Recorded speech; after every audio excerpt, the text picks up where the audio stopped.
Hello friends, இன்றைக்கி சூப்பரான வல்லாரக்கீரை சட்னி தான் பார்க்க போகிறோம். வாங்க வீடியோக்குள்ளே போய் பார்க்கலாம். கடாயில் ஆயில் சேர்த்திக்கலாம். ஆயில் காஞ்சதுக்கப்புறமா கடலைப்பருப்பு சேர்த்திக்கலாம். கடலைப்பருப்பு சேர்த்து நல்லா வதங்கினதுக்கப்புறமா ஒரு 2 ஸ்பூன் உளுந்தம்பருப்பு சேர்த்திக்கிறேன். உளுந்தம்பருப்பு சேர்த்திட்டு அதோட கலர் சேஞ்ச் ஆகிற வரைக்கும் நல்லா வதக்கி விட்டுக்கலாம். நல்லா வதக்கி விட்டுட்டு சட்னிக்கு தேவையான நான் 2 காஞ்ச மிளகாய் வந்து கிள்ளி போட்டுக்கிறேன். நீங்கள் உங்கள் காரத்துக்கு தேவையான அளவு காஞ்ச மிளகாய் கிள்ளி போட்டுக்கோங்க.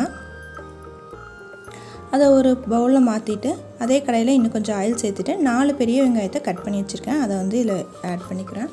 பெரிய வெங்காயத்தை நல்லா வதங்கணும். அதோட கலர் சேஞ்ச் ஆகிற வரைக்கும் வதங்கணும். வெங்காயத்துலேருந்து வர ஸ்வீட்னஸ் இந்த சட்னிக்கு ரொம்பவே சூப்பரான டேஸ்ட் கொடுக்கும். நல்லா இந்த அளவு வதங்கினதுக்கப்புறமா நான் கட் பண்ணி வச்சுருக்க ஒரு பெரிய தக்காளி ஆட் பண்ணிக்கிறேன். ஆட் பண்ணிட்டு நல்லா வதங்கி விட்டுக்கலாம். தக்காளி வந்துட்டு நல்லா மசிஞ்சு வர்ற அளவுக்கு வதங்கணும்னு இல்லை, லைட்டாக வதங்கினா போதும். அதோட ராஸ்மல் போய் அதோட ஸ்ட்ரக்சர் மாறுற வரைக்கும் வதங்கினா போதும். இந்த சட்னி பார்த்திங்கன்னா குழந்தைங்களுக்கு ரொம்பவே நல்லது. அவங்க ஞாபக சக்தி அதிகரிக்கிறதுக்கு ரொம்பவே ஹெல்ப்ஃபுல்லாக இருக்கும். வல்லாரக்கீரையை நல்லா வாஷ் பண்ணி வச்சுருக்கேன். அதை வந்துட்டு இதில் ஆட் பண்ணிக்கலாம்.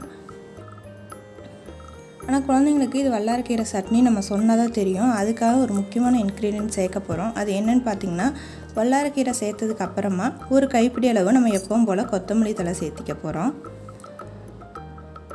இப்போ நம்ம அந்த கொத்தமல்லி தழை வந்து கிள்ளி சேர்த்திக்கிறதுனால எல்லாருக்குமே என்னென்னா கொத்தமல்லி தழையோட ஸ்மெல் தான் வரும். வல்லாரக்கீரையோட ஸ்மெல் வந்து பெருசாக வராது. அதனால் குழந்தைங்க வந்து எப்பவும் போல் நார்மல் சட்னி தான் அப்படின்னு சொல்லிட்டு நல்லாவே சாப்பிடுவாங்க. டேஸ்ட்டும் வந்திங்கன்னா அல்டிமேட்டாக இருக்கும்.